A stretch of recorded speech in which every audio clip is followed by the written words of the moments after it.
Coming up with This Week in Computer Hardware, Google Stadia Gaming, pricing, release date, and disappointment. Apple News Mac Pro is a beast. Microsoft brings variable refresh rate to DX11 games and more. It's all coming up next on Twitch. Netcasts you love. From people you trust. This is Twit.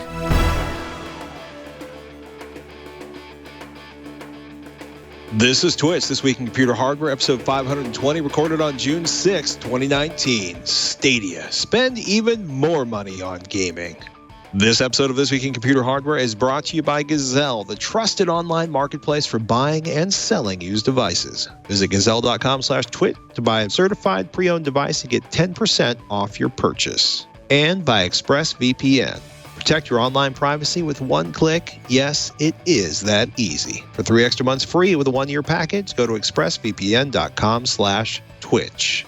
Welcome to Twitch, This Week in Computer Hardware, Twitch weekly show that aims to bring you the most engaging, most delightful, most useful, most crazed, and at this point, the most cluttered kitchen in PC, cheap tablet, PC, and other related mayhem, including one of the most expensive monitors we've ever seen, but by far not the most expensive monitor we've ever seen. Sebastian Peak, you're going to hear chuckling in the background from PCPer.com.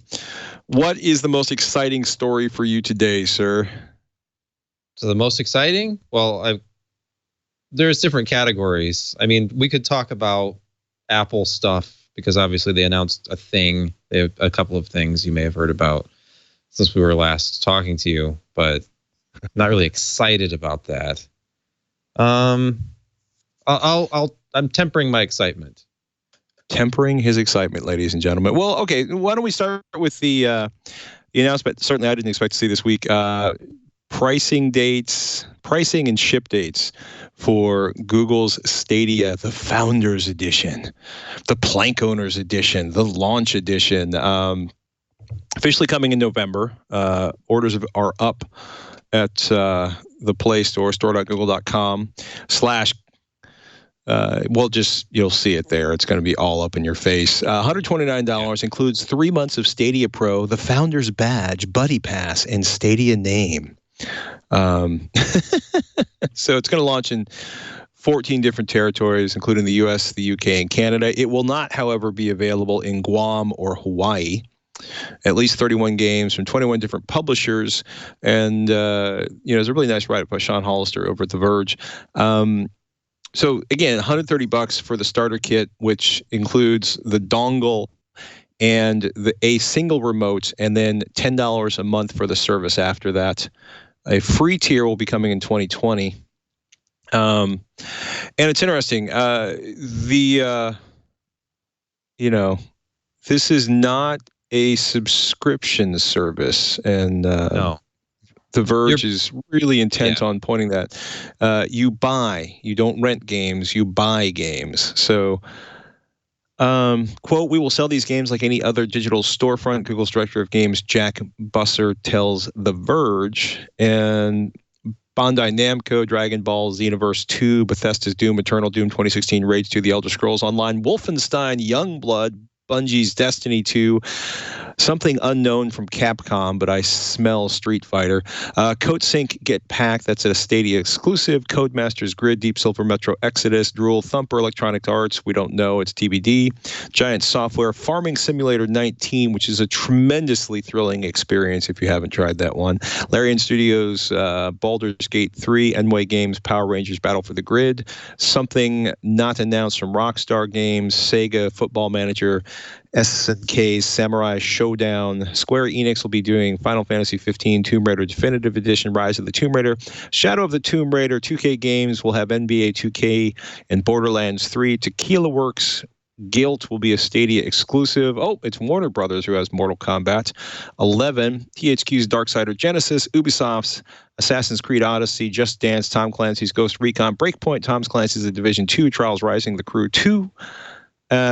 There will be more games announced during E3. There will be more games announced as they get ready for the November launch.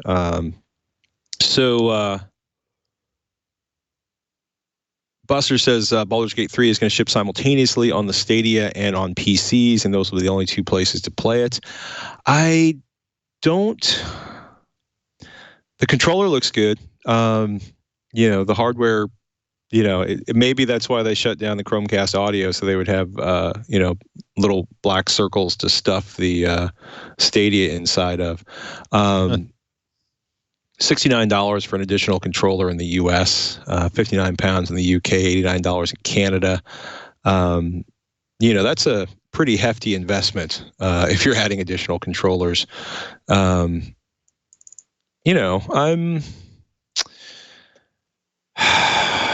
can't decide if I'm less excited now that I've seen the list of games or more excited. Yeah, the list, I mean, if you're a PC gamer and you have a Steam account, or now, of course, a lot of things are on Epic's account, or maybe you're like a retro gamer and you go to GOG for stuff, you're used to having so many titles, there's no way you could do what you just did, which was read out the entire list of available games in about a minute. So right off the bat, just having a relatively small list of games makes this a little bit less attractive, perhaps, considering you're paying a $10 a month fee for the privilege of going through that small list of games and then buying games from that list. Now, you're paying $10 to rent a gaming computer, in theory. Like, you're renting space on one of these hefty, basically Radeon Vega 56 level gaming systems. So, concerns about latency aside, it's a decent system to be gaming on, and $10 a month isn't terrible. But then they're giving away just one free game. There was speculation about it being a subscription service, the Netflix of gaming, before this announcement, which just clarified, no, we're charging you $10 a month to use the service on top of the hardware costs. Then you have to buy games. We don't have very many right now, but we will give you, Destiny 2 for free. So, I mean, I feel like we're both more curious to see if the streaming service will actually work than we are in playing the game or paying $130 to $200 to get a single or two person experience going on this. Yeah. And the killer app for something like this would be whatever is really hot right now, and probably the hottest PC game of the last several months, if not the last year, has been Fortnite. Right. And Fortnite does not have really high system requirements, and you wouldn't want to play a game like that when ping is everything to a game like that, and you don't want any added latency at all.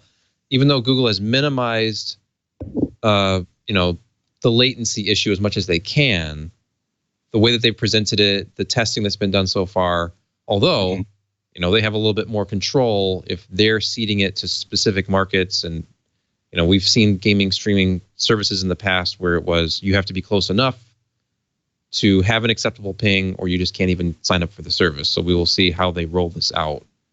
Google has the ability, we've talked about this, if anybody's going to do it, they have the ability to put more of these little server farms in more places and reduce your latency. But I think the sweet spot is something like an RPG at this point, where you can get really pretty visuals. You don't need twitchy response time. And I don't know, there are some shooters on this list, so we will see how that actually plays out. But something like Baldur's Gate, the simulator games, that makes a lot of sense. Yeah. If he wants to play the latest, some of these strategy games even, it gets to the point where if you want to run it at a really high resolution with the detail settings cranked up, those can bring a low or even mid-range graphics card to its knees. So having a powerful back end, is that worth $10 a month to you to play Final Fantasy 15? I don't know. No. A lot of these games are also on console, so it's hard to say. Right. I'll be very curious to see where this fits in and who adopts it, and if they come up with a killer game, and if Fortnite gets ported to it. On some level, I can see Google desperately wanting Fortnite. On another level, I can see Fortnite having absolutely no financial motivation to move this. I mean, given that, it plays on everything in many ways currently.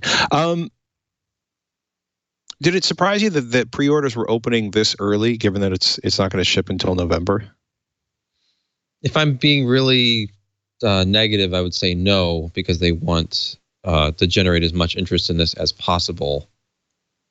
And I guess E3 is around the corner, but it is right around the corner. This pre-announcement is kind of odd. You'd think they would wait till E3 to make this a big story.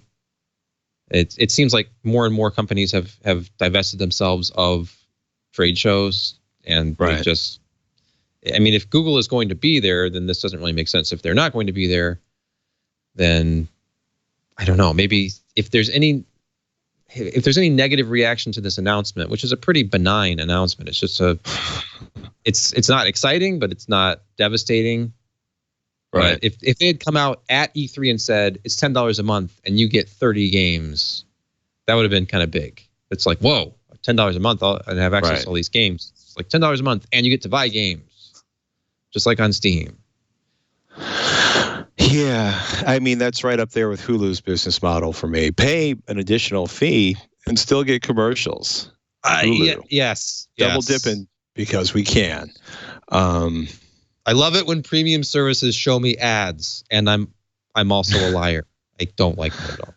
Can't say. All right. Well, let's move on to some things that are somewhat more I want to brace everyone in the listening and viewing audience. If you have a low tolerance for snark, you may want to turn the volume down on your system or prepare whatever your personal snark antidote is.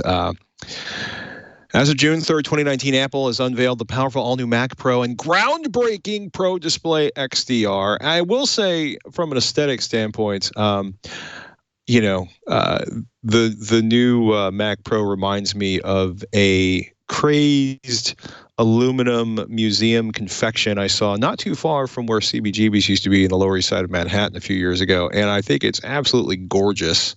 I have no idea what it's going to be like clearing dust between those two layers of circles in the front of that case, and I have a little nervousness about that. It's you notice something about this. It looks a lot bigger than an air-cooled tube. Workstation class EM processors up to 28 cores, 1.5 terabyte capacity in the quote high performance memory system, 8 PCI expansion slots, and a graphics architecture featuring the world's most powerful graphics card. Apple Afterburner, a game-changing accelerator card that enables playback of 3 streams of 8K ProRes RAW video simultaneously. So as much as I want to mock this, these are pretty ninja specs. This is a super high-end workstation system. I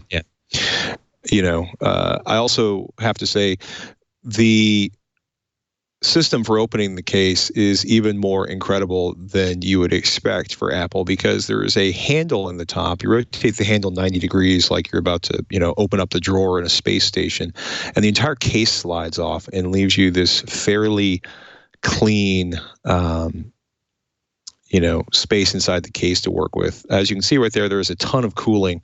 I think they decided that maybe passive cooling was not the way to go with workstation class systems. I, for one, applaud the intelligence of that maneuver. And they're working on some pretty serious airflow inside of the enclosure. 6-channel memory architecture, 12 physical DIMM slots. So what you're talking about here is sort of a workstation / server / monster motherboard of doom that will allow you to throw ungodly amounts of memory at this system, which is pretty awesome. As much as I want to snark about this, this is a Ferrari, this is a Lamborghini, this is a great big giant diesel rig that somebody wants to be able to haul all day long. And they targeted this at some pretty hardcore users, which is, they're kind of like their mythical profile for this is you're doing multiple 8K streams, which is a pretty short list. But the idea is like, if we can do this, imagine how smoking fast your 4K or 1080p video is going to be. I got to say, I really like the case design. It's kind of fascinating to me with the big sort of built-in handles and the tubing that goes all the way down through the front. I feel like it's stunning. Utterly stunning. If we just forget about the tiny, cylindrical Mac Pro that was affectionately nicknamed the trash can by, or not so affectionately. Anyone who used it. Yeah. The previous iteration of a Mac Pro that actually had a, real expansion slots in it, and was much more conventional in its design. It was kind of like this is what they would have done back then, looking at this. Right. And who knows how long Johnny Ive has had this design sitting around in his workshop.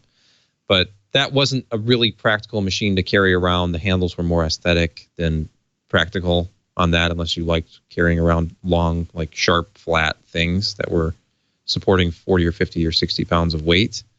Right. But this is a significantly smaller device. It's not much bigger than the motherboard. If you look at workstation boards, and the closest equivalent I could find to the one that's in this from Apple is a super micro board, which I'm looking at on Newegg. It's the MBD X11 SPA-TF-O, and that's an LGA 3647 Intel C621 board, and that's the platform they're using as far as I know, because this is LGA 3647 because they're using the Xeon W series, and they have the capability of going all the way up to that monstrous, I would assume you could put in the W3175X that we saw, maybe. Right. I don't know what the TDP requirements of that are for what Apple has, but you can configure this all the way out to a 28-core Xeon if you want to. That's obviously going to add significantly to the base price of $59.99. But yeah, I was going to say we should address that base price because this is going to run at $6,000 for an 8-core Xeon as the base, right? So all that aesthetic awesomeness comes at no small price. Part of this is also because this looks like an incredibly customized motherboard.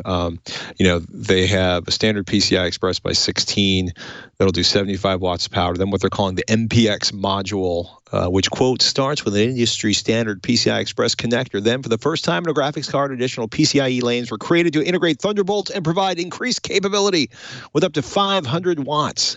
The MPX module has power capacity equivalent to that of the entire previous generation Mac Pro. Yeah, I'm looking at like Radeon Pro Vega 2 Duo, which is just beastly looking at this thing. It's kind of old school because how long has it been since we've seen one of these monstrous dual GPU on a single card solutions? And they've basically taken two of the new Vega 7 nanometer cores, all CUs enabled, 64 CU, 4096 stream processors, and then double that up. Plus, it already has, because it's the professional version, already had double the memory of the Radeon 7. So now you can put a configuration together where you could actually have 128 gigabytes of video memory if you put two of these dual cards in. And then that 1.5 terabytes, just in case anybody didn't catch that when you were presenting that option, that's 1.5 terabytes of memory. Right. Not storage. And storage, of course, is one of my sore spots with this because this is Apple. So, of course, it offers virtually no storage in its $6,000 configuration. It's 256 gigabyte PCIe solid state drive in a $6,000 computer is very hard to fathom. But, I have questions about it. Maybe they figure the clients are in enterprise environments where they do a lot of stuff over the network. Maybe they don't care. And, you can go buy a bunch of NVMe drives separately. I'm looking at this and I'm kind of like, this is just awesomely ridiculous and out of control. 3 streams of 8K ProRes RAW video at 30 frames per second.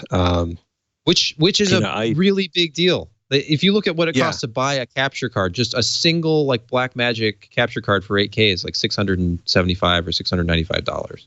So to do 3 streams, you're getting a lot of added value. I don't know if that accelerator card comes in the base configuration though. So if it does, that's actually not bad. You look at an overpriced workstation, sure, this is like a high style, ultra professional, but also ultra fashionable looking. They spent a lot of money, obviously, tooling this case. They didn't have to put it in a case like this. Right. This is Apple. But if you're getting the ability to, if you're getting the ability to do 12 streams of 4K, 3 streams of 8K, suddenly the price doesn't look that outrageous. But I mean, I priced out a build with a similar spec that as far as I could figure out. And before putting an enclosure around it, I was at about $2,200. Just using an equivalent video card, because the base model of this doesn't come with one of those Vega cards. It comes with an older, I think it's equivalent to like the WX7100. It's a mid-range, like $400 to $500-ish. They've got like a 580, I think, spec for this. Radeon Pro 580X, Radeon Pro Vega 2, and Radeon Pro Vega 2 Duo.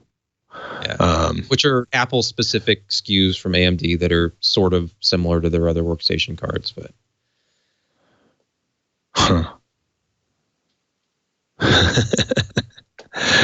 I'm also laughing because, of course, as soon as something gets announced, Reddit and the rest of the internet go insane.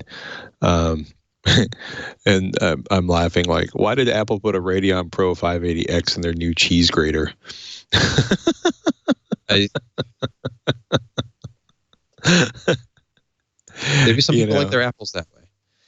Oh my goodness. Well, but the display though. Let's talk about the display. Yes. Okay. So to put this into perspective, when you're talking about professional video displays, if you work for a television studio, if you work for some high-end post-processing company, if you work for a movie studio, it's not unusual if you're getting a really high-end calibrated display. It's easy to spend tens of thousands of dollars of those $15,000, $20,000, $25,000. I also want to say the first 8K monitor I tested 3 or 4 years ago was selling, I keep wanting to say $6,000, but it may have been $4,000.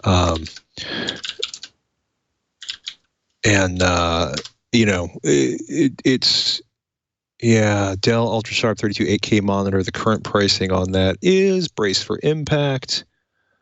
Okay, it was $5,000, a mere $5,000. So, when you start getting into higher than 4K resolutions and high-end calibration and serious brightness, although serious brightness is coming to more consumer-level monitors, especially with VESA certification, but we're talking about VESA 1000 barely exists in the market at this point, but, VESA 600 is a little more common. They're talking about 1,600 nits of brightness, which is peak brightness. 1,000 nits is the average brightness, which is still brighter than most television you're going to run into. It's not the sort of holy grail of 10,000 nits, which is what Sony was displaying at CES last year. But by current standards, 1,000 nit is a super, super, super bright monitor. The 1,000,000-to-1 contrast ratio, that's classic monitor spec fudging that pretty much every monitor manufacturer does. It's like 218 pixels per inch, 10 bits. Some of the specs I had got erased. I want to say like 476. The backlighting actually is really spectacular, right? Because the more backlights you put in, the more granular you can get in control of those. And the end result is that you get more consistent lighting over the monitor. And of course, that's where a lot of the brightness comes from. So 6,000 to 16 by 3384 pixels and a 16 by 9 aspect ratio, 218 pixels per inch. So much like that 8K monitor, the thing I missed about that 8K monitor when I had to send it back to Dell was not the 8K resolution, which was interesting because I could have just alarming numbers of applications running simultaneously if I could get the information on them large enough to actually read at 8K resolution. But was that feeling like when you're staring at a sort of a premium cell phone and you have that unbelievably, the pixels are so dense, everything's kind of flawless. It's sort of beautiful, buttery imagery. And I was doing that with 35 megapixel images on that 8K monitor. So 218 pixels per inch, 1,000 nits sustained, 1,600 nits peak. So when the star explodes, that's when you get the 1,600 nits. Apparently full P3, 10-bit video processing.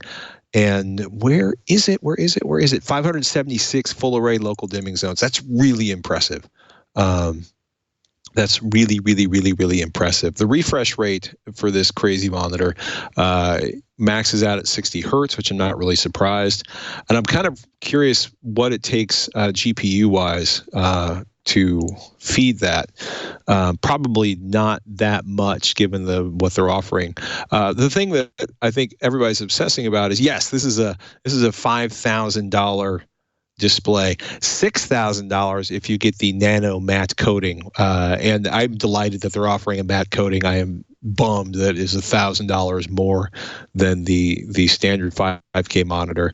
But the crazy part is the stand. There it is. You can see, if you're watching the video, you can see the stand right there. The stand or the VESA mount are not included in the box. The VESA mount is $200 and, of course, matches the aesthetics of the monitor, which, if you're into people walking up to your desk and seeing the back of your monitor and being awed by the quality of your VESA mount, this is your VESA mount. The stand, which, again, is sold separately and not included in the box, is $1,000. Not a typo, which led to a particularly wonderful, snarky article on wired.co.uk, which led to the opening line of which by Sophie Chirara, and I hope I'm saying Ms. Chirara's name properly, quote, "It's possible we've reached peak Johnny Ive." Yeah. If Apple's chief design officer was an item on his desk, he'd be this stand. So, your $5,000 or $6,000 6K Pro Display XDR is going to require, if you're not particularly handy in the machine shop, you're dropping $1,000 on this or $200 to attach it to your human interface on your desktop. That's a lot of money. So, and something that really only Apple could pull off. 120 millimeters of height adjustment, precision tilting. And it's made out of aluminum. So it's probably, I don't know. Let me be generous and say that there's some pretty fancy, springs and connectors inside of that joint for the precision tilting. And Mr. Ive I'm has guessing done this before. $25, $30 worth of hardware in there. At least 26. Yeah. $26 to $36. I'll play devil's advocate. Really special aluminum. But think back to the G4 iMac. Johnny Ive did a system just like this with that. It was a larger version, but it was the same idea where the joint could move up or down and keep the display flat and then hold its position wherever it was. But it relied on spring tension, and the springs did weaken over time. And if you have an older G4 iMac, for some reason, it kind of falls down instead of staying up where you leave it. So, well, perhaps they learned from that. One of the funniest reviews I've ever read was about that one, and it was like the biggest fanboy. It was funny because he's a very high profile member of the tech journalism community who I have a lot of respect for, but he was just so in love with that, floating in air like a luminous dream or something as equally kind of silly. It's $1,000 monitor stand. What I want to know is, are the connections to the monitor routed through that stand? Like when you lock the stand in place, is it like doing all the power? So if video? You go to the Pro Display XDR, no, because you can see there's 3 or 4 USB-C connectors on the back of the monitor. And you can see the cable routing spot. No, literally there's not, it's a solid, part of why this is so expensive, right, is they have to carve these things. If you're watching the video, you see on the left, right, there's a sort of L shape with kind of a bit that sticks backwards. This thing is milled out of a single big piece of aluminum. This is they probably start with really big pieces of aluminum and some really, really clever arrangements, but essentially you're looking at a massive chunk of aluminum. And if you're watching the video and you look on the right, you will see a little bit of blurring, which is like the USB-C inputs on this. And you will see the cable routing slot that has been carved into your magnificent $1,000 stand. Is aluminum that expensive, Patrick? No. This is it would be highly amusing. If you think of a standard markup as like 4 or 5 to 1, materials cost versus final sale cost or whatever it is, this is probably in the 10 to 20 range. I don't know, maybe, you are talking about, they basically, maybe this is cast, right? Maybe this is, or something cast and then milled or something. But if they're starting with big giant blocks of aluminum, that's not inexpensive. I'd be very curious to see how they're manufactured. Apple loves its margins, and I think they're going to get a big, fat, huge one on this. They're not going to sell a lot of these. They're not going to sell a lot of these monitors. It's not a huge monitor, or it's not a huge market, but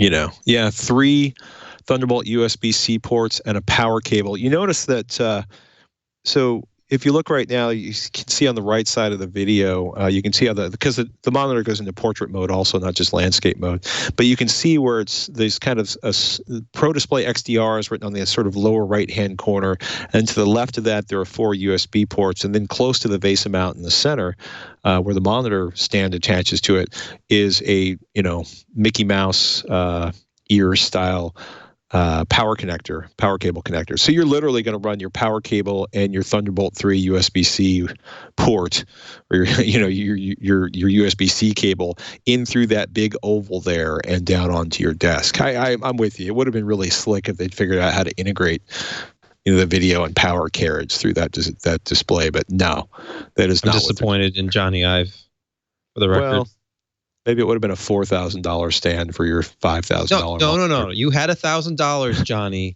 to build the perfect stand, and you blew it. Apparently, the perfect stand is a whole lot of margin for the customers that are willing to bear that particular cross. I wouldn't. And here's the thing. I think it was MKBHD on YouTube. I was watching a video on this because he was at the show. His take on this is, I agree with it. It was basically just a marketing blunder. If they'd released the monitor for $1,000 more, talked about how it was the most amazing Pro Display ever, and then when you go to the website to price it out, see that you could take $1,000 off the price by losing the stand, there would still be talk about why is the stand $1,000, but it would be like, here is a $6,000 monitor, but if you already have a workstation where you can just drop this in because it uses a standard VESA mount, then drop $100,000 off the price, because the stand really should come with the VESA mount, and it should still be $1,000. Really yeah. So, taking $1,000 off if you don't need it makes sense for certain applications, but releasing it as $49.99 and then releasing the stand at $9.99 and the adapter to even attach it to anything for $199 is ludicrous, and it makes them look completely cheap, out of touch. Well, maybe. I mean, these are guys who all have Rolex watches, so I mean, they don't understand why you can't spend, $1,000 on a stand. What, this is so adorable. This is a beautiful. Rolex is a high-end brand still. Well, I'm sorry. I don't know much about watches. No, neither do I. I'm actually quoting a friend of mine who has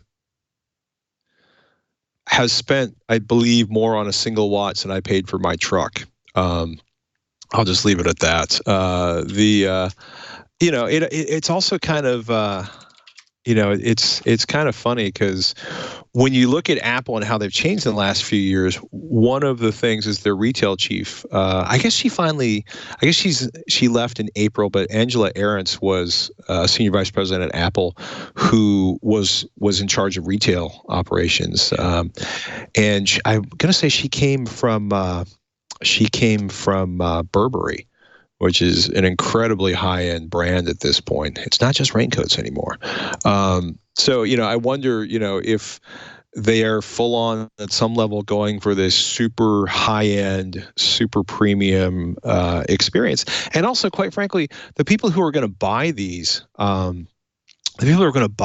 systems, this is probably a CapEx investment. It is something going to run for a long time. They may be in situations where, if you're working in Hollywood or certain parts of the television universe, it can be incredibly advantageous for your system to look unbelievably cutting edge and fantabulous to match the white shag carpet and the white couch in your all white office. I'm mocking a little bit, but, at some level, sometimes people like to have nice, expensive tools. Hey, think back to when Apple released that giant cinema display, the 30-inch cinema display, right. And that was really expensive, but it was also, I don't know of how many displays there even were on the market at that point that were 2560 by 1600 for that one because it was a 16:10 aspect ratio. And, professionals had that monitor. And that wasn't that long ago. Think about, 6-7 years ago when that was on the really high-end desk. If you were a designer or, a video editor, how many rigs have we seen over the years that had a couple of those cinema displays back to back and somebody using Final Cut? And a lot of people, they keep monitors for years and years and years. And it's like, well, this is ridiculous, but, it allows me to do X. People figure out ways to justify what they need to spend to get what they want. Sure. We should take a moment. If you're thinking about how you're going to pay for that unbelievably amazing new monitor or just the stand for that unbelievable amazing new monitor, you may want to look around and see what you're not using in your house and head on over to Gazelle. This episode of This Week in Computer Hardware brought to you by Gazelle, the trusted online marketplace for buying certified pre-owned devices. I actually really like Gazelle. I'm a big fan of buying used tech because, oddly enough, it is considerably less expensive than when it is new. And you get a bit of a crapshoot when you're buying from your local online forum, as I do. You got your creative, your professional goals. You want the tools to make them happen. And Gazelle can help you upgrade your gear. Devices are available in fair, good, and excellent condition, and all at great prices. Everything from the iPhone 6 through the 10 to a variety of Samsung Galaxy phones. They have MacBooks, the Airs and the Pro. They have iPads, Standard Air and Pro. The prices are really fantastic. And unlike buying them off of your local listings service, each device goes through a 30-point inspection. They're backed by a 30-day return policy, no restocking fee, free shipping. All of their products are sold without a carrier contract. They're available for support by major carriers or unlocked. And if you need a little help, they got financing for all their devices on sale with Affirm. And you can get instantly approved, pay off in 3, 6, or 12 months. You just select financing with Affirm at checkout. Do yourself a favor. With Gazelle's incredible selection of quality pre-owned devices, they're also an excellent choice for students. And having a couple of those in the house, I have actually shopped for display devices for tablets on Gazelle. If you don't know what to do with your old devices, you should head over to Gazelle.com for competitive offers on your used phones, tablets, or your computers. Level up with new tech from Gazelle. Visit Gazelle.com/twit to buy a certified pre-owned device and get 10% off your purchase. That's Gazelle.com/TWIT. And we want to thank Gazelle for their support of Twit and This Week in Computer Hardware. Oh, my goodness. So I have a question. Is currently the sweet spot for RTX older games that are being made to look more fabulous than they ever have before? And I bring that up because I just downloaded it this morning. Quake 2 RTX has been released, and the first 3 levels are free. Cue the first taste is always free joke. You excited about this one? I am. And I think you're right. That you talk about the sweet spot. Instead of showing a before and after where it's the best that a studio can come up with in like 2017 to 2019 graphics, and then say, but if you turn RTX on, it's a little bit better, especially in reflections and certain types of lighting and things. And then you kind of stare at the before and after and decide, is this really worth investing in a new graphics card to do this? But when you look at an old game that everybody remembers and you know how it looks, and you can look at the before and after shots too, and it's like just night and day, where before it looked very flat and they did what they could. Carmack is an amazing developer, but there's only so much you could do within the technology of the time. And to come back, and we've seen Quake 2 projects that incorporate path tracing for at least, I think, 10 years now. Right. And there was the one unpronounceable project in January that was being shown right around CES time, I think, where it was Vulkan path tracing using an old Quake 2 engine update that ran on OpenGL and incorporated the full path tracing. And that game was available for free. It's just like an open source project using the original shareware levels. So it's really cool that NVIDIA kind of getting behind this and it turning into one of NVIDIA's studios, which I think is their Lightspeed studio, if I have the name right, coming out with this and giving away those original shareware levels. And if you want to buy the whole game, it's only $5 on Steam. And it looks absolutely phenomenal. I mean, yeah, it looks a little blocky, but this is a game from 1997. But the light, I think it really does make a pretty compelling case for, look, even with these old graphics, look at what ray tracing can do. Look how much more amazing and immersive this game looks with ray tracing. And right. I have not tested this myself. One of the staff members, I sent him an RTX card. He's going to be checking this out, writing up a story about it. But, you don't have to have an RTX card because, of course, RTX features were unlocked on GTX cards. Although some of the looking on Twitter, Kyle, formerly of Hard OCP, was on Twitter today talking about he has a 2080 Ti overclocked. Right. And at 4K, he was getting about 25, 30 frames a second. So it's pretty demanding to run real-time ray tracing, even on a 1997 shooter. Did I say sweet spot? Well, hey, not at 4K. Was that at 4? Okay, 4K. So yeah, 1080p is probably 1080p, you could probably hit 60 frames a second consistently, but you're pushing it with 4K. You're pushing it probably even at 1440p, but we shall see. Oh my goodness, that's 4K is hard. That's all I'm going to say. Yes. I thought this was kind of obvious. Maybe I'm crazy, but AMD has confirmed that non or pre X570 motherboards will not get PCI Express 4.0. Yeah. Why not shock? Well, right. We knew the chipset couldn't support it, but the CPU itself supports it. So instead of this being a drop-in, okay, it's physically possible. It could have happened. It could have been enabled, but it would have been one of those things where the board partners would have had to individually validate motherboard models and make sure that they were robust enough to actually to handle double the bandwidth signaling from that first PCIe slot to the CPU socket. And basically AMD's stance on this, Robert Halleck, this sort of it became official with a Reddit post actually, but it was AMD's senior technical marketing manager who made the post, but he was basically clarifying it and saying it was an error. They're correcting it. There had been a lot of misinformation out there. There had been initially they had said that PCIe Gen 4, at least the 16 lanes from the CPU, would be supported on, say, an X470 board, but instead of having certain boards that were validated to do it, and that would have to be like a feature like PCIe 4 capable, gigabyte whatever board. Right.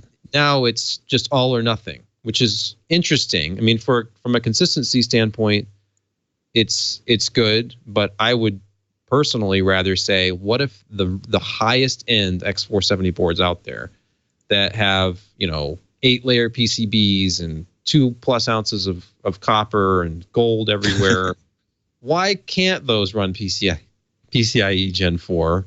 Is it really that, is the design really not robust enough to handle double the bandwidth per pin? Maybe, maybe not.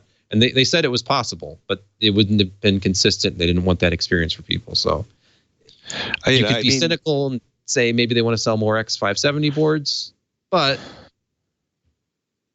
you need PCIe Gen 4. I have less of a problem with this than I might, because I remember the early days of the launch, when the 1800X came out and Ryzen came out, and oh my goodness, look what AMD did. But they still had a tremendous number of challenges on the firmware side of things and getting everybody up to speed and getting the firmware support that was giving the memory performance that everybody wanted. It was messy, and I can certainly say at this point that, imagine the validation problems of, okay, it's going to be this, or on the flip side, imagine the whining from the user base. They're like, well, you have that one and that one that can do, PCI Express 4. Why can't mine? It's practically the same. You know what I mean? I want to be at this point, I think I'm also just still so thrilled that they haven't changed the socket with the next generation of processors, and maybe I'm willing to feel a little love and generosity where PCI Express 4 is based. Also, simply that there just aren't going to be much in the way of cards available for PCI Express 4. I don't know. I feel your cynicism. I'm not quite buying into it at the level I normally would. Which is weird. Everybody should probably, this is 143 on 6/6/2019. I had a generous and non-cynical thought about a manufacturer. I just want to say that. More Sony PlayStation PS5 leaks ahead of E3. Are you a PlayStation gamer, sir?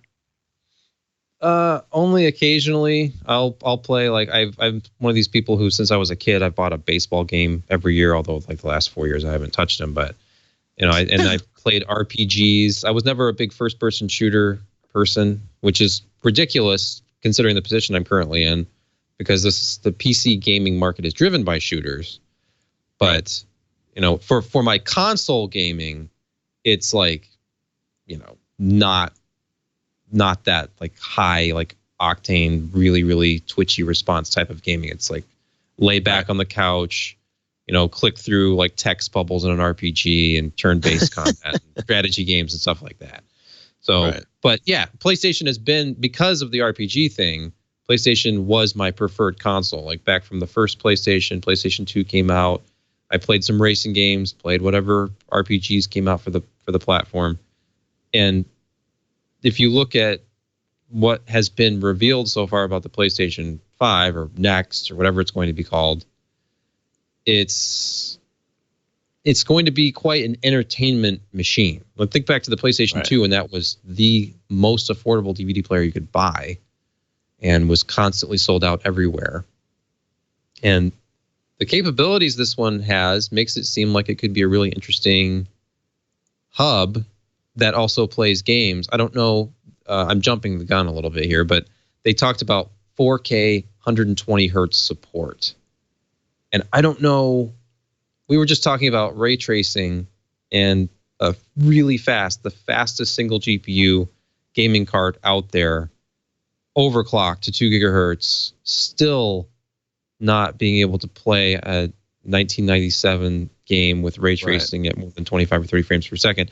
How is a console going to play the newest games at 120 hertz? Certainly won't be able to do it at 60 frames per second, you would think. They're saying 4K 120. They're also going to be offering 60 frames per second gaming. I don't know if that's going to be at 4K or not, or if that's going to be just like video content at 4K, 60 or 4K 120. But and then again, Sony has reiterated it will be solid state storage. There won't be any spinning storage inside. So it's going to be a really, really high end console.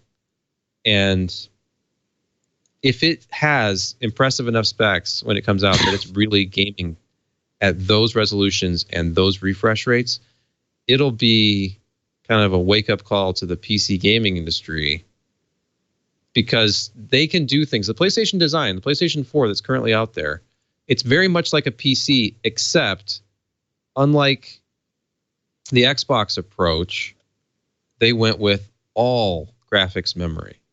There's a pool of graphics memory that's available for system use that's reserved, and the rest of it can be used for the graphics portion.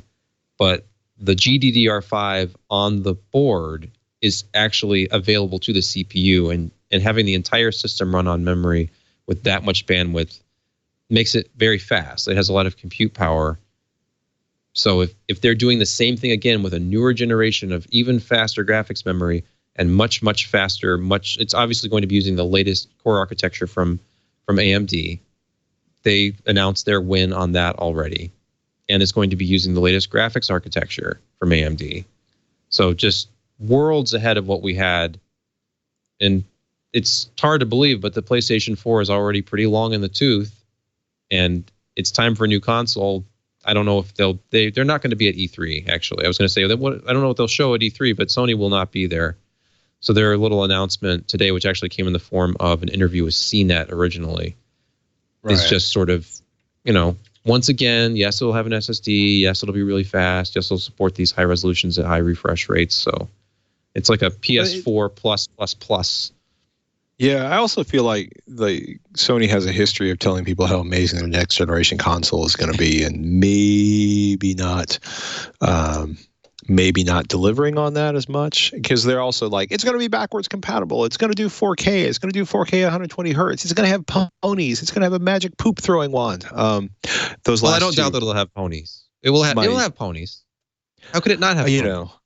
Well, yeah, I'm really curious, because the other thing that makes me,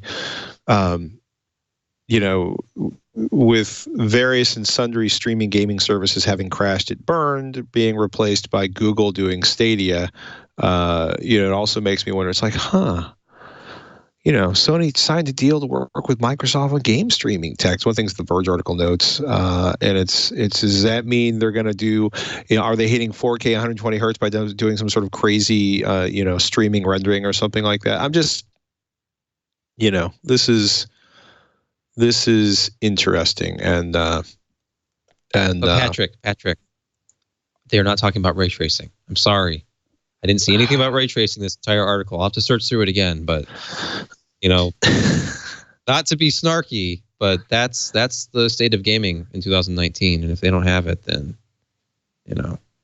So what is your favorite game to play ray traced, and how many hours a week do you play it? No comment. Crickets, huh? Oh my goodness. You think I have time for gaming? But if I did, of course, at least today anyway, I'd be playing Quake 2, actually. And I may still. The night is young. It's a fast download. I'll just say that. It's a fast download. I was enjoying this just because the eye candy it appeals to me. It also reminds me of the heatsink inside of that new Mac Pro, knocked to a concept fanless CPU cooler up to 120 watts of cooling performance, which is pretty much everything you need for the vast majority of processors that are currently shipping or that we expect to ship after the announcement. Not the highest end of the next generation Ryzen 3000 processors, but this should handle most of them. Essentially, look at that, kids.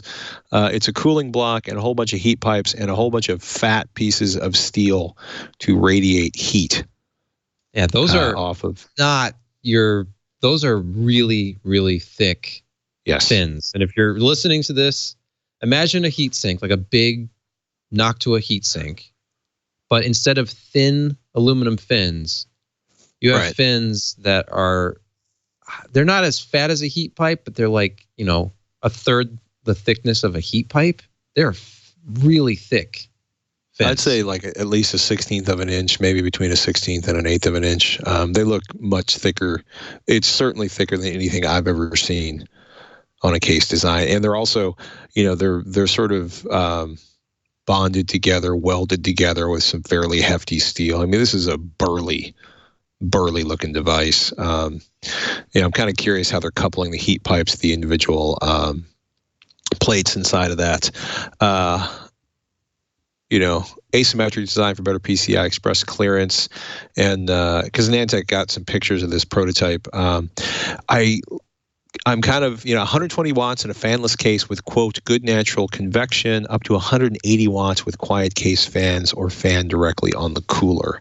So, and it's interesting. If you slide down one more slide, you see this thing on a table in front of a monitor and then installed inside of the case. This thing is massive. And it looks like the individual plates are connected, not just at the ends, but also with some additional material. Like they basically, to create the plates are vertical and blocking the normal airflow, but then they created these sort of 1/2 inch by 1/4 inch cutaways on 3 sides, bent that tab so it connects with the next plate and created this giant, massive heat sink. This thing looks like a medieval weapon, or the part of a medieval weapon that would be at the end of a chain smacking people around the head and shoulders. I'm really that could be curious. A new test category. Could you gore someone with it? Could you beat someone to death with it? This one, this is a lethal weapon. You might, they might prefer charges if you went after somebody with this. So that was running with an Intel Core i9-9900K and an Asus Prime Z390A motherboard running Prime 95 inside a Johnsbo UM4 chassis. So it was hot in Taiwan while they were there. But Nantech notes that the core temperature maintained around 94 C under a full Prime 95 load, quote, running all day. So wow. The high temperature did thermally throttle the processor down, so a fan might have been helpful. Gavin Bonjour, I guess, was covering. He wrote this article and grabbed the pictures you see. I'm really curious. I'm also terrified what the cost on this thing is going to be. It will not be inexpensive. Yeah, there are people who are enthusiastic, I'll say, about a completely silent computer. So while I look at something like this and say, this is fantastic and I would love to have one of these, at the same time, put a like 140 this is so big, you put a bigger fan than that on it, but put a very large, very, very low RPM fan on this. And we've had coolers in here from Scythe, for example, or Be Quiet, where the idle speed with just a standard motherboard profile ends up being somewhere between 400 and 600 RPMs, depending on the fan model. I think it was the Ninja 4 from Scythe I reviewed a few years ago, right, where on its low setting, it was spinning so slowly you could almost watch the fan blade spinning around, but it would still generate just enough airflow that it was better than having a passive heatsink design. And it still kept, but it was a massive enough heatsink that the processor was still kept pretty cool, even at the lowest fan settings. So take a giant heatsink like that and put like a 400 RPM, sound optimized, decoupled fan of some kind, and then it wouldn't be at 94 anymore. It wouldn't be throttling the CPU. So while designs like this are fascinating and interesting, I challenge anyone to hear a really, really well-designed fluid dynamic bearing fan spinning at like 500 RPM. I have to put your ear up to the bearing to even know that it's on. So this is good. Which is great. Yeah. Like think about, a few years ago when you were building systems and the biggest, the biggest coolers were. That was not, that was very good. The biggest coolers were 80 millimeters. That was huge, 80 millimeters. And most of them were 60 or 50. Think about the CPU coolers on, and I could grab one, but think about one on like the Athlon, the original Athlon slot A processors.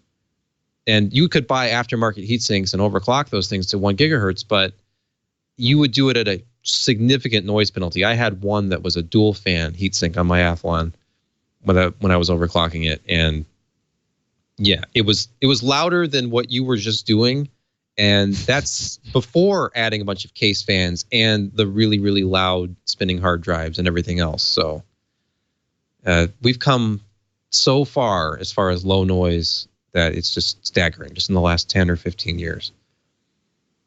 Oh my goodness. We should take a moment to thank our sponsor, ExpressVPN. Look, this episode of This Week in Computer Hardware brought to you by ExpressVPN. There are people who practice good security hygiene. They mind their P's, they mind their Q's. They don't click on links inside of emails. They type in URLs manually. They keep everything updated. And if they're really smart, they run a VPN. Because if you run a VPN, like ExpressVPN, you help protect yourself even more than what's already built into your computer and your browser. You may think, HTTPS, it's secure as far as we know.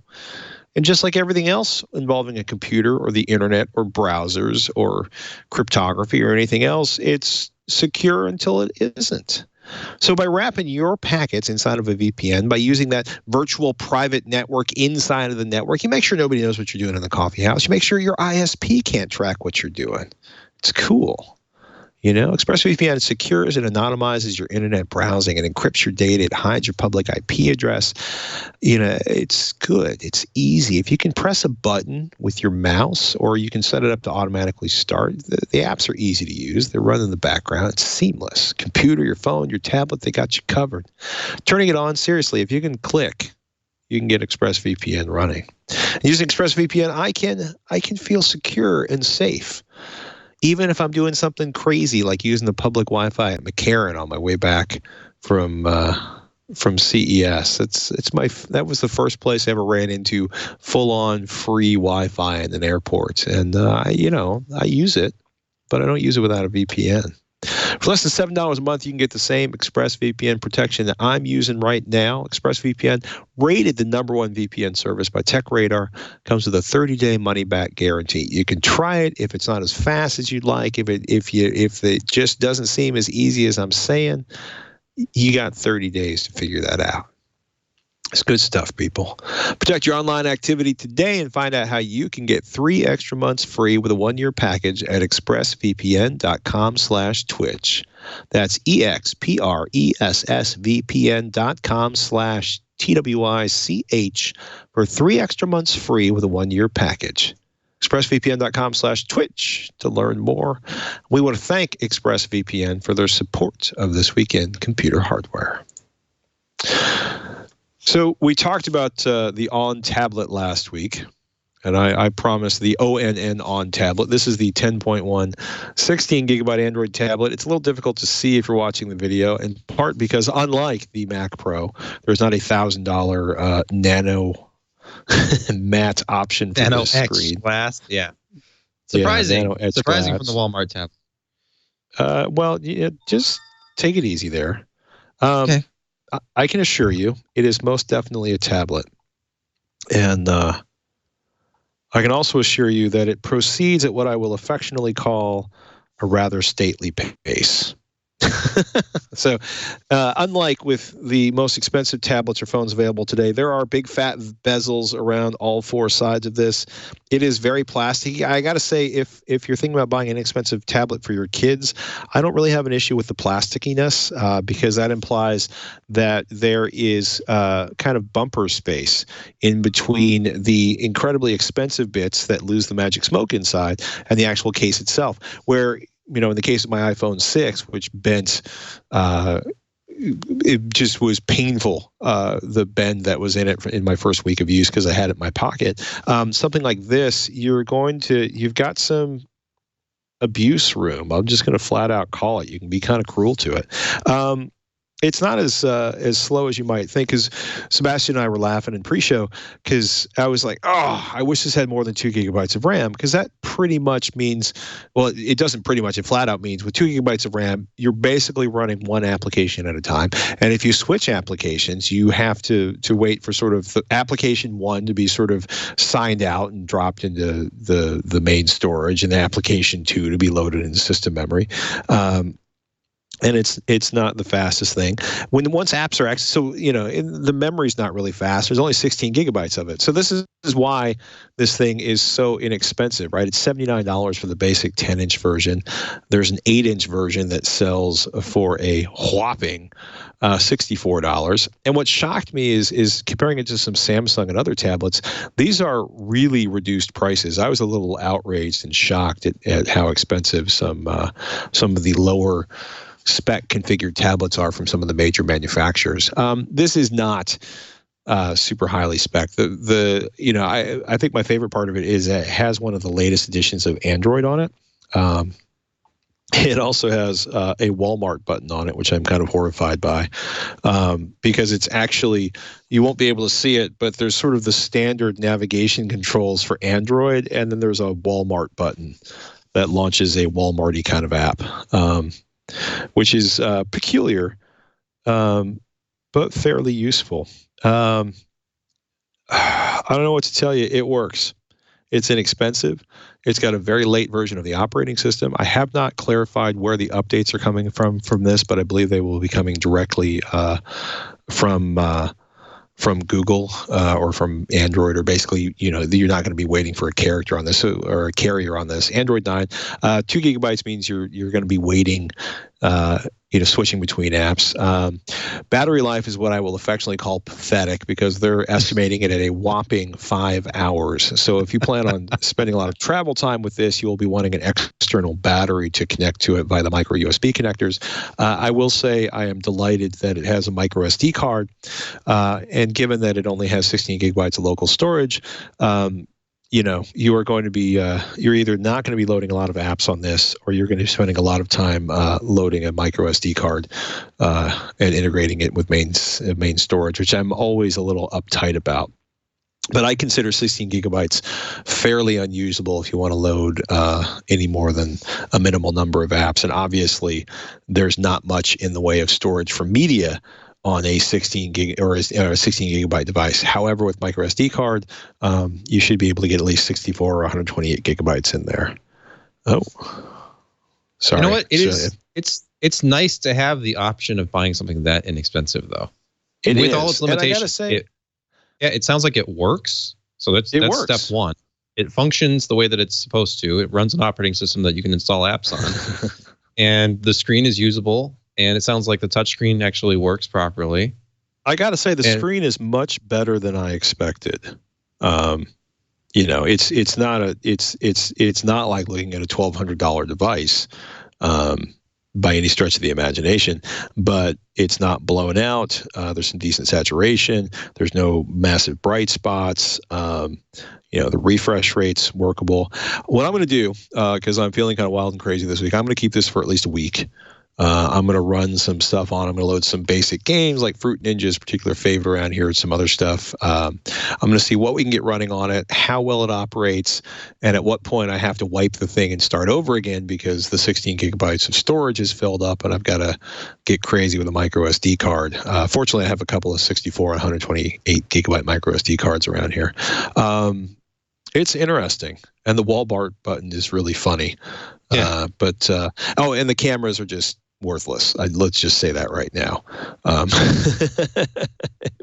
If you like state of the art, beginning of the century, beginning of the millennium camera technology, you'll really like the cameras that are inside the ON. Do not buy this for photographic uses. Not that I think anybody is. ABGN 2.4 and 5 gigahertz. So we're not running into one of those weird situations where it doesn't support either 2.4 or 5 gigahertz. If you have an AC router, N is going to deliver considerably better performance than it will on an N router. And with that, I'm getting to obscure corners, and I'm going to stop while we're behind, and we'll pick up the ON 10.1 review. That's ONN, available only at your local Walmart. It's cheap. It's really cheap. I also want to say that the external the external case and keyboard available for this weighs almost as much as the device itself. And the case and keyboard and the ON tablet, the 10-inch ON tablet, weigh almost as much as my XPS 13. Patrick, I will affectionately tell you that you completely missed the most important part of the entire review. Everybody in the viewing audience wants to know, does it have a 3.5 millimeter headphone jack? Oh, that's really funny. And yeah, right there. It does. Oh, we can't. Yeah. Oh, there it is. There it is. Okay. Yeah, have you tested it? Does it produce sound? Does it buzz horribly or have like a roaring background noise? Why don't you start telling us about the Be Quiet Dark Rock Slim? Oh, okay. And you test the headphone jack. Well, I will test that function. I literally just was able to pick this up this morning. Okay. So my testing is not down been extreme. Yeah. Rabbit holes are fun. I just got to get something loaded onto this. That'll be funny. Can I stream on it? You were going to tell us about the Be Quiet Dark Rock Slim. I will. And Eric Duckman in the chat. Courage. Yes, it is courageous in 2019 to put a headphone jack on a phone. Google did it, to their credit, with the Pixel 3a.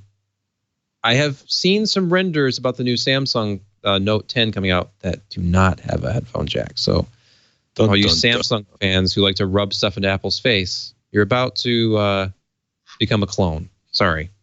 Oh.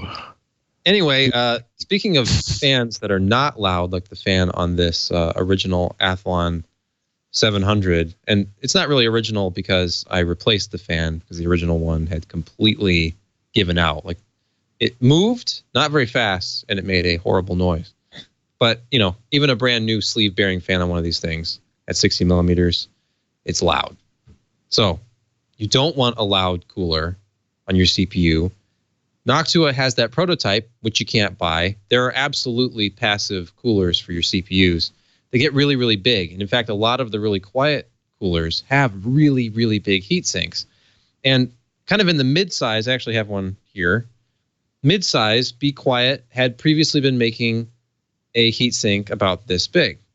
And this is the Dark Rock 4. They have a bigger heatsink, the Pro 4, which is a dual tower, kind of along the lines of the Noctua, like the D14, D15. So if you've shopped for an aftermarket cooler at all, you've seen what Cooler Master has. And if you look on Amazon at any given time for like the last 5 years that I've been doing this, 6 years, it's been the Hyper 212 Evo all day. $35, sometimes $29. And it's just the go-to upgrade for a stock cooler, or for CPUs like the Core i7s from Intel that don't come with a cooler at all. So joining the Slim Tower party is Be Quiet, and I have it on a motherboard back here behind me.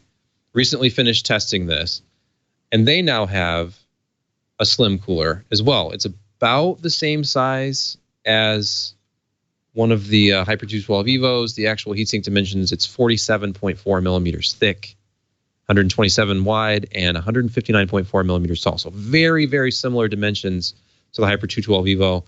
This is a Be Quiet product, so it's going to be quiet, you would assume. They use very, very quiet fans on this. It's a Silent Wings 3 120 millimeter fan. It spins it up to 1500 RPM. And it has a fluid dynamic bearing, 6-pole motor. It's supposed to be completely optimized to be as quiet as possible. So I put this on the test bench. I've been punishing coolers for the last couple of years with a Core i7 7700K, which, and yes, I know the 9900K is hotter, but when I started using this CPU, it was outrageous. Like, you couldn't even put a stock cooler on it if you wanted to. I did anyway, and I immediately hit like the T-junction 100C number. The chart shows 82.9, as I pointed out before, but that was delta temps, so it just happened to be about 17C in the room that day during the winter. This still hit T-junction, but look at what a Hyper 212 Evo can do, dropping that temperature by exactly 30 degrees. The newer version of the 212 with the milled base that no longer relies on those direct contact heat pipes and has a better mounting system, that shaved another 1.5 or so degrees off of the load temps. But this Dark Rock Slim is another degree better still, and they have a CNC milled base. Interesting things they've done with it, like the heatsink itself is not your traditional heatsink. Yes, it has aluminum fins, but they are this wave contour, and they have dots. They have upraised spots on the actual surface of the fins to help push hot air off of the fins. So it's just interesting things they've done. And then the black paint, they have ceramic in the paint. They say that helps with the heat dissipation, since it is a spray painted finish to make it black. And really, really impressive thermals. I only compared it against those thin Tower Hyper 212 Evo coolers. And of course, I threw in the Intel results for reference. But the noise output is where this really shines, even more so than that Black Edition, which I was super impressed by the Black Edition cooler. And we talked about that a month or so ago on this show. And it took what was a great value, great performance cooler in the Hyper 212 Evo from about 45 decibels down to about 38.5, pretty much matching the noise output of Intel stock cooler. But then this Dark Rock Slim under full load, like you cannot hear this. The 30.9 decibels on the chart is the lowest my SPL meter could read. Like, my SPL meter, it ranges between like 30 and 31 decibels for it's resting, like its low point. It's rated for 30, but it's like plus minus 1.4 decibels. not the most accurate instrument in the world. But within that margin of accuracy, it went from being completely inaudible to 32.9 decibels under full load. Like I had every core going in a long transcoding test, and it was hitting its full 1500 RPMs, and it was still almost inaudible. You had to put your ear down by it to hear it over. I couldn't even hear it over my own breathing, and I was a foot and a half away from it. So it gets down to that ultra low noise output of something like the Scythe Ninja, but it does it in a smaller package that does not interfere with your DIMM slots at all.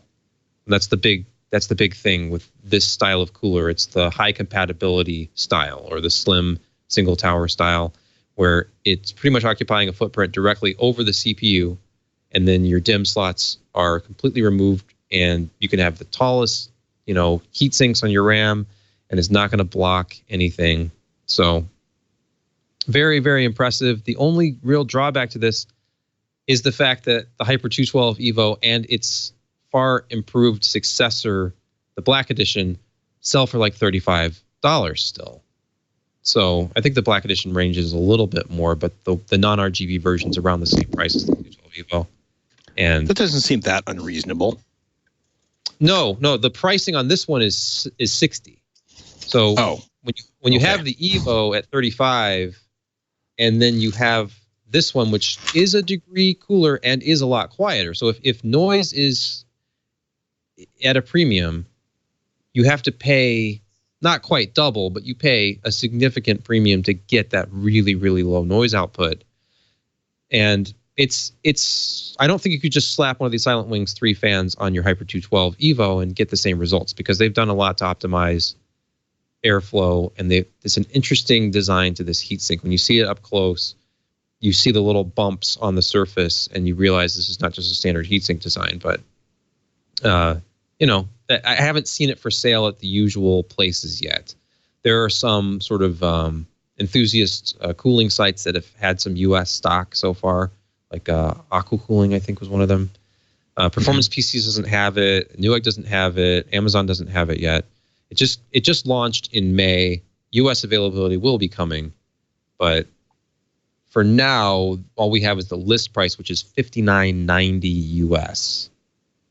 It's definitely a premium option, and in every way, it feels like a premium product, and it's super quiet. So, we looked at that Noctua, and that thing would be expensive if it hit the market today, and it wouldn't cool as well as an active cooler, but you're paying for silence.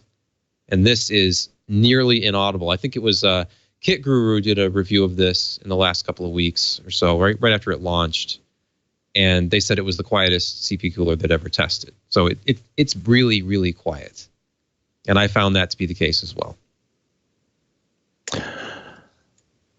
Good to know. Good to know. It's tough, given how inexpensive so many of the coolers are today and how well they perform. I was shocked to discover that the audio on this sounded incredibly thin with the headphones plugged in.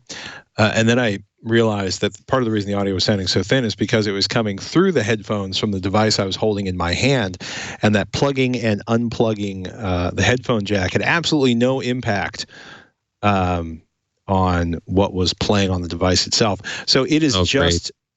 It has just downloaded its first 341 megabyte update, which makes me think of one of my favorite eras in video games was we're going to sell you a box. The box is going to have an installation. You're going to go through 3 or 4 disks to install this software, and then you're going to wait 3 or 4 days while you download the update, which is essentially replacing everything you just installed from the CD-ROM or the DVD installation disks.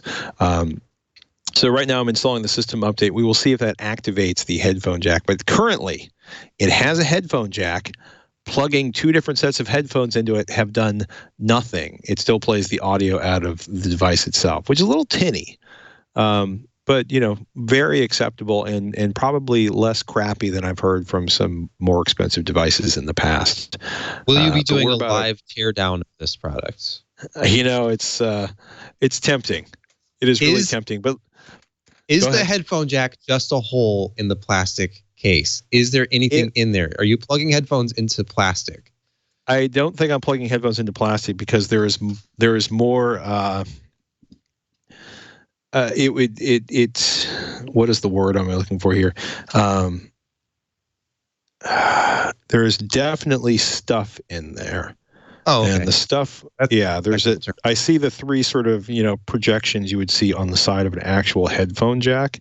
And it's not like putting the headphone jack, the 3.5 millimeter jack isn't like, waving around inside of it. There's a firm, natural sort of detente as you insert the headphone jack into the side of the on. So, and I got to say, once your application is loaded, the performance is pretty acceptable. I don't know if you can hear this, but you can kind of hear it as it goes in. You're clearly doing it wrong. You're doing something wrong, Patrick. There's no reason. Well, I am installing the first update, so perhaps the update will go in and the headphone jack will work. But, I feel comfortable in saying that I know how to use a headphone jack. No, you've forgotten. See, Apple has trained us. We don't need headphone jacks anymore. In fact, do you think kids in 5 years will even know what they are or what they're for? When everybody has wireless earbuds. Like, what is this? Why is there a hole in my phone? Okay, maybe your kids will. You'll train them. You'll raise them right. I'll keep them on old technology for as long as possible because I'm thrifty that way. No, I think it's, I don't know. I read a really snarky line in a review recently that was along the lines of, who still use headphones with cables? And I was just, I've listened to a lot of wireless headsets, and there's a lot of crappy wireless headsets. There's a lot of crappy wireless earbuds that don't sound very good. So, and it's still expensive. It doesn't, there's some decent models starting around $100, but it's amazing how unfortunate the audio is from some fairly expensive wireless devices or some wireless headphones and earbuds. So I'll leave it at that. I would like to see more stuff sound more awesome, but that is also because I am for love music and the stuff that plays it well. But right now we're halfway through the system update. And depending on how long it takes us to sign out, I may be able to check one more time to see if the headphone jack works. But currently, the headphone jack is not working as of the factory load that came out of the box, but there's a pretty healthy update. It's 341 megabytes. is a fair amount of update on the operating system for this one. So I wait with somewhat bated breath. Windows Games OS level VRR support. Quote, this new toggle enables VRR support now for DX11 full screen games. It did not support VRR natively, so these games can now benefit from your VRR hardware. So variable refresh rate, by the way, is what VRR means. And this is Windows version 1903. And I'm kind of jamming on this. It does not replace adaptive sync or VESA DisplayPort adaptive sync, i.e. the AMD one, and it doesn't replace NVIDIA's G-Sync. Quote, you should continue to use G-Sync/adaptive sync normally. This toggle doesn't override any of the settings you've already configured in the G-Sync or adaptive sync control panels. What it does is turn on VRR for DX11 full screen games that did not support VRR native. So these games can now benefit from your VRR hardware. And this is a really cleanly written entry, by the way, from Daniel at the DirectX developer blog. So you need Windows 1903 or later, a G-Sync or adaptive sync capable monitor, a GPU with WDDM 2.6 or above drivers that supports G-Sync or adaptive sync, and this new operating system feature. So, have you had a chance to play with this yet? Sure. I have not. One of our staff members was, but basically the same, like as you just described it, DirectX 11 games that didn't support it natively. It's cool. It's nice to think that more things can take advantage of it, especially, I mean, if you've gone out and bought one of these variable refresh monitors and maybe spent the extra money to get one of the wider refresh ranges, like say something that can go way down like 24 hertz and up to like 144, if even such a thing exists outside of the G-Sync world.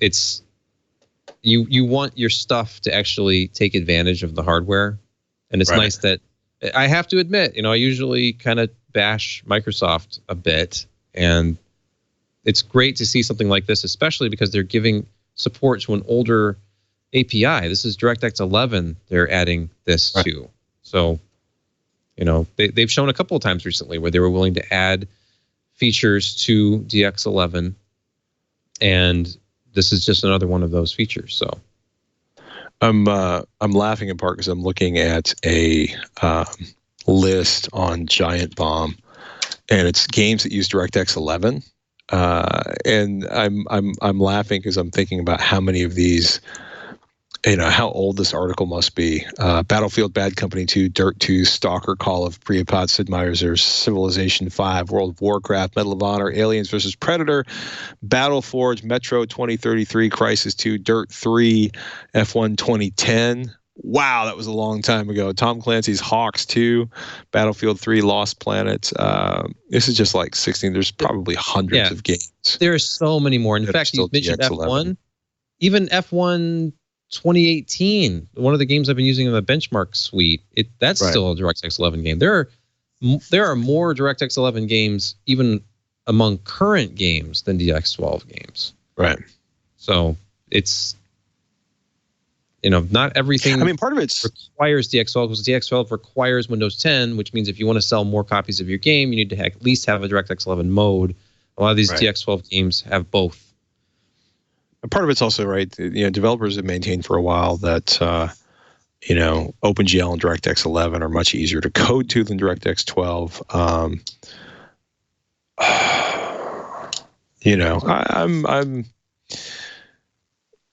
And also it also gets back to there's a lot of DirectX games. DirectX 11 games are going to stay DirectX 11 because they were bought, they were paid for, and there's not that much revenue, if any, coming in at this point. So there would be no.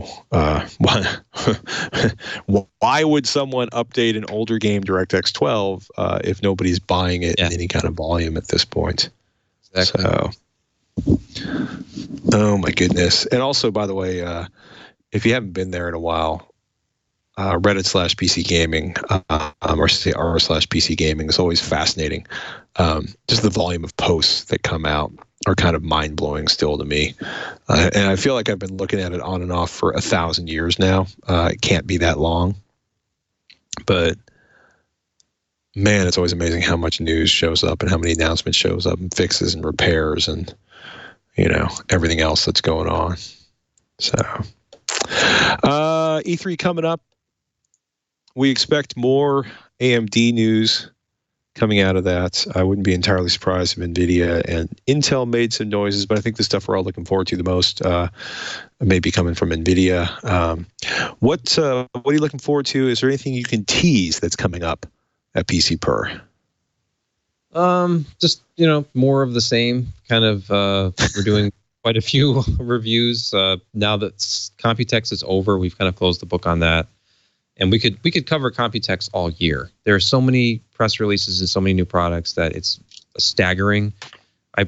I supervised. I think it was like 34 total news posts we put up just during the show over about a 3-day span, which is kind of nuts. But that's nothing. That's a drop in the bucket for how many different products were announced by so many different companies. So just getting back into the review process for things and getting ready for E3. And that Next Horizon Gaming event is happening.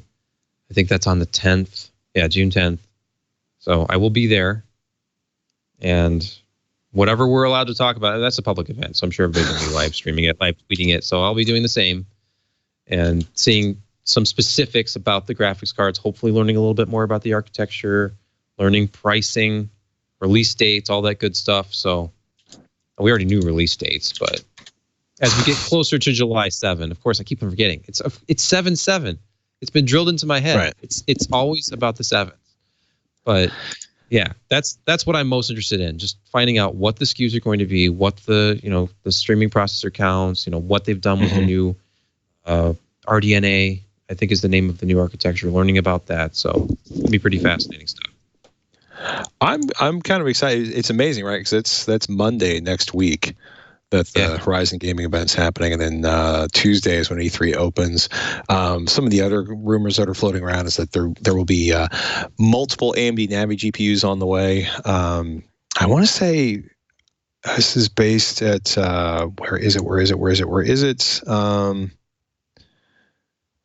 I think they saw there had been some certification that indicated that the next generation NVIDIA cards or more NVIDIA cards be released. The Inquirer was suggesting that super GeForce RTX cards could show up at E3. What that even means, right? It's like boosted GDDR6 memory and what other teases. Like all we know from NVIDIA or whatever other tweaks or hardware tweaks, because faster GDDR6 memory is going to give them, a bandwidth hike. But all NVIDIA has said is that something super is coming at E3. So, WCCF Tech is suggesting that $100 is going to be kicked off the price of the RTX cards. Before sort of, as close to or before the release of the next generation AMD cards. It's going to be a good week next week. I almost feel like telling people, as we said before, wait until after the NVIDIA announcement to buy a GPU. And wait until after we see what comes out of the July 7th announcement to buy a CPU if you're even remotely considering an AMD processor, an AMD Ryzen processor. So, I think a lot of people are. So, as tempting as it is to jump on some of the sales, you will regret it. Just wait. Nothing says ouch like buying a slower processor earlier than you could have bought a faster processor for the same amount of money or less by just waiting a couple weeks. My system isn't updated to the latest version successfully. Uh-oh. Hold on. If you hear silence from this machine in just a moment, as the cat hops onto the thing in the background, here we go.